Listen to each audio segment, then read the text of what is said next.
Good morning, everyone. I'm Frances, and we are so glad that you are here with us this morning. I want to tell you a story today from the Gospel of Mark. In Mark's Gospel, we read stories about how Jesus showed compassion to people who didn't have what they needed to thrive and live a whole life. As I tell you this story this morning, I want you to think about these questions. What did the man ask Jesus? And is there anything in this story that is surprising to you? There once was a man who felt like he was missing something in his life. Jesus was just setting out on his journey, and this man ran up to Jesus, knelt before him, and asked him, "Teacher, what must I do to have a full and whole life?"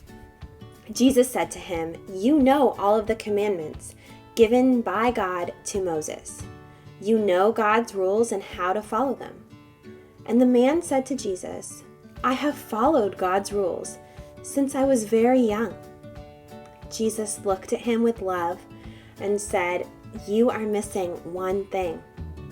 Do this. Sell everything you have, give that money to the poor, and then come follow me." When he heard this, the man was shocked and surprised by Jesus' answer, and he left, feeling sad because he had so many belongings. Was there anything in this story that was surprising to you? The man in the story felt like he was missing something he needed in his life. Even though he had lived a life where he followed the rules and commandments he believed to be right and fair because they were given by God. Jesus told the man to sell all of his possessions. Not just the things he had that were extra, but everything he owned. Why do you think this man was so deeply saddened by what Jesus told him to do? This man had everything he could possibly want, but he still did not feel whole. When Jesus invited him to come along on his travels, the man went away sad. He was holding so tightly onto everything he owned, so tightly that he couldn't take Jesus' hand and join the adventure. If we are holding too tightly onto the things that we think are important to us, we're not open to receiving what Jesus is offering. Earlier in the book of Mark, we read that when Jesus called the disciples, they dropped everything right where they were, their fishing nets, what they were doing, to follow Jesus. We're going to try a little activity with our bodies this morning. Join me if you're able. Sometimes when we feel really strong emotions, our muscles tense up really tight, and we may not realize it, but this tension can make it difficult for us to focus on how we feel or how we should react to a situation. Practicing letting go can help us find peace.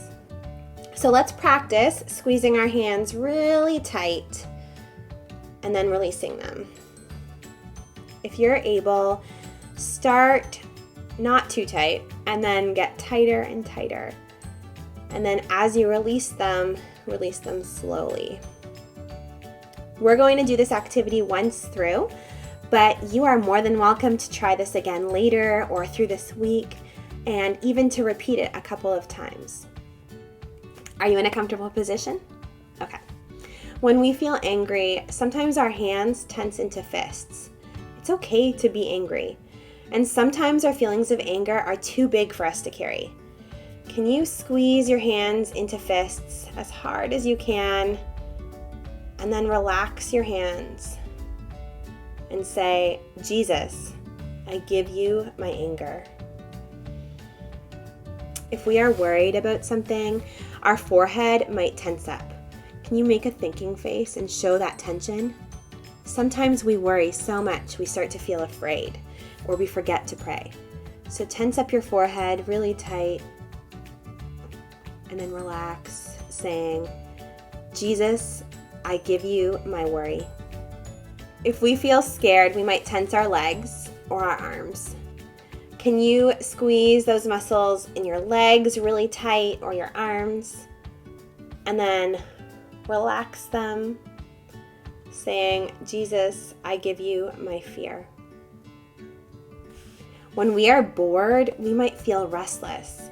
When we are waiting for something we really, really want, we may feel eager and excited, and both of these feelings can make us feel impatient. Can you tense your toes, squeeze them tight, and the rest of your feet, and then release them, saying, Jesus, I give you my restlessness. Jesus invites all of us to be full participants in the kingdom of God. But it is hard to be a full participant if we are holding tightly to everything. When we talk about what it looks like to follow Jesus, we sometimes talk about surrendering to God. Surrender means that we give up our power, our control, our possessions. We hold ourselves open so that God can use what we have, how we are gifted, our strengths and our weaknesses as followers of Jesus. Surrendering ourselves to God might look different for each of us. We have to listen to what God is asking us to do. Are we being asked to give something up? To spend our time or our money in a certain way? To be a friend to someone? As you go into this week, ask God what He is calling you to do with the things that you have. Your time, with the feelings you might be holding really tightly onto, with the ways that you are gifted. May you love your neighbors more than the things you have and own, and may you find wholeness and love in Jesus instead of things to be owned. That's all from me this week, kids. I'll see you next time.